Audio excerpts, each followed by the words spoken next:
Hey guys, and welcome back to our channel. All right, you guys, we got to talk about it. I don't know about y'all, but I have transitioned from working out in the office and in the field to working at home. And leave a comment below if you're now working from home. Listen, I'm telling you, it has been a struggle to go from my normal going out speaking at schools and being in interacting with so many people to now just being stuck in the house and being expected to get work done. Now, I want to talk to you guys a little bit about this today, and I want to give you 7 steps that you can use to help you be more productive while working at home.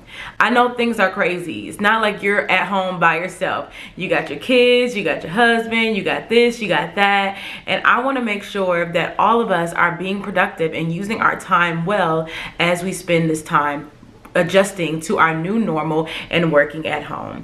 So if you're interested in those 7 things, those 7 steps that you can do to be sure that you are staying A1 on your time management while working at home, keep on watching.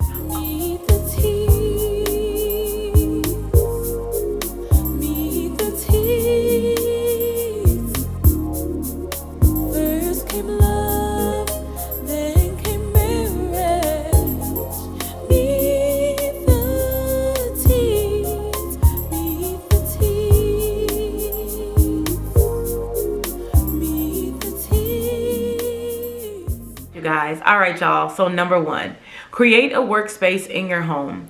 Make sure it's not like in the bed or on the couch or in your favorite spot where you binge watch all of your Netflix shows, okay? Not there, all right? But make sure it's a space that you normally don't sit at, that you can create as a workspace for you. Now for me, it was my dining room, okay? We really don't come in here too often, so I decided to turn my dining room table into my work office. And if you're interested in how I created this workspace, you guys, leave a comment down below. Number 2, get up at your normal work time.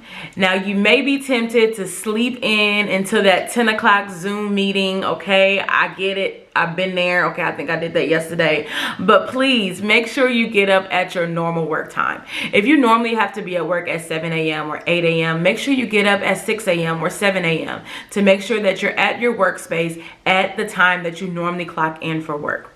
Some people who are working from home, you physically have to like clock into your computer or something like that. Now, if that's the case, obviously you have to get up and be there at your workspace on time. But for people who are like me, their job is more lenient on the time that you put in or the time that you start.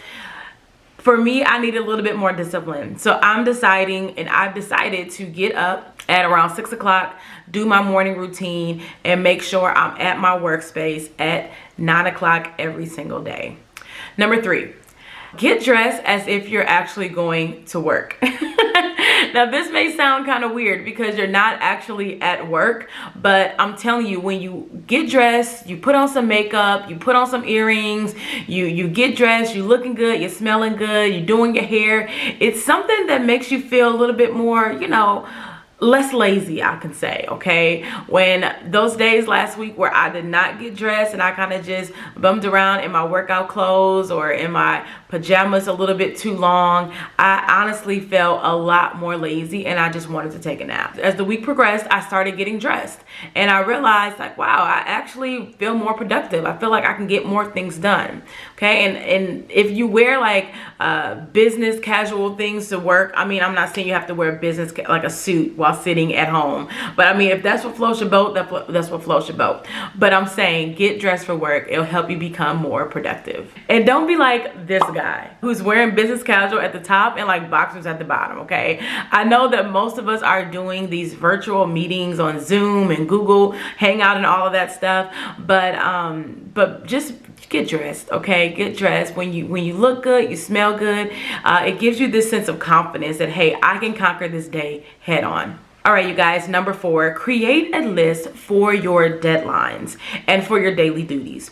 Now, when you're at the office, it's kind of like clockwork. You know what to do, you know where to go, you know what to do. But at home, it can get it can be some gray areas. So make sure first you know what you're expected to do while at home or working from home. And once you know what you're expected to get done and you know your deadlines, write them down, prioritize them. I like to use the traffic light method. Green means go. You need to get this done right away. It is urgent. You need to go full throttle on this and make sure you get it done. The deadline is coming up really, really soon. Yellow means I got a little bit more time, kind of laxy-daisy. I can maybe take a day or two before I get to this project, or I take a whole entire week before I get to that project because the deadline may be pushed out a little bit further. And red, I can take more time on. Things like really big projects, or things that the deadline is months and months in advance, or even the deadline is 2 weeks in advance, 2 weeks away. Then I can take a little bit more time with that. And as I get done with my tasks that are in the green, I kind of push everything up. So it's kind of like a rotating list of deadlines and things that I need to get done. So that's a great method to use that can help you prioritize your time, so you're not just all over the place doing things that's not prioritized. You know, you want to get the things done that the deadlines are coming up as soon as possible. And then also you have your daily duties, things like responding to emails, attending meetings, doing, you know, whatever that may be for you and your industry and for your company or the company that you work for. Those are your daily duties, and that's something that you want to get done every day. I like to start my day off by responding to emails and making sure that I set a timer and a reminder for when my meetings start so that I can be at the virtual meetings on time. And number 5, create a block schedule. Now, back in high school, you may have had block schedules where you had one class or a couple classes a day, and they were like 2 hours long. And for some people, you love that schedule, and honestly, working at home, that may be a good schedule to go back to. And like I said before, some jobs you may have to sit there all day because you virtually have to clock into your computer or clock into some type of app or something like that. But for others, you want to create a schedule centered around your life, your new normal. You may have kids at home, so your kids may have to log into school or virtual school or online learning. So you want to make sure that you are there to help assist them with that. So you can set your timer and say, hey, I'm going to take 2 hours to work on this project. I'm going to take another 2 hours to work on this project, another 3 hours to work on this project. I'm going to wake up early to get started on this project because my kids' school start at 10 o'clock or whatever that may be. You want to make sure that you are setting set times where you are working on your work. In a moment, I'll show you guys how I created my schedule using this app, and it really kept me on task and allowed me to get a lot of work done. And that leads me to number 6. Be open and honest with your family are transitioning to working from home. When your kids see you at home, they're like, yay, mommy's home, daddy's home. Let's play, let's do this, let's do that. And plus you got to keep them occupied. But sit them down, sit your family down and say, hey, mommy is working from home, daddy is working from home now, and this is my time to work. Off limits, obviously you can be there if there's like a tragedy or something like that, but teach them how to be self-sufficient if that's possible, if they're at that age to be self-sufficient, so that you can be able to work from home and get your hours in. And finally, number 7, be patient with yourself. This is a big transition for all of us, okay? Especially if you've never worked from home before. So be patient, be kind to yourself, okay? If things don't go perfect the first day or the second day or the second week or the third week, don't be too hard on yourself, okay? All of us are learning from this experience. Our kids are learning from this experience, not being out of school. This is a big transition for them. So be patient with yourself. Be loving to yourself. Be patient with your children. Be loving with your children. Try your best to stick to your schedule and stay positive during this time. All right, you guys. So let's get to this app, y'all. I'm going to show you the app that I downloaded. I did a lot of research, y'all, because I'm like, okay, the struggle is real. I need some help. So I downloaded this app, and I'm actually going to record my screen. So I downloaded this app called Calendars, and this is my calendar that I created. As you can see, I am recording. It's 9:04, and I'm recording my YouTube video here. I started at 9 o'clock, so I'm here recording my YouTube video. So let me show you how this app works. So you click on the day that you want to create the schedule for, Wednesday, and you see I have nothing here in my calendar. So let's say I want to add I don't know, let's say I want to work from 1 to 4. So I'm going to go to the plus sign here, and I'm going to type in what I want to do.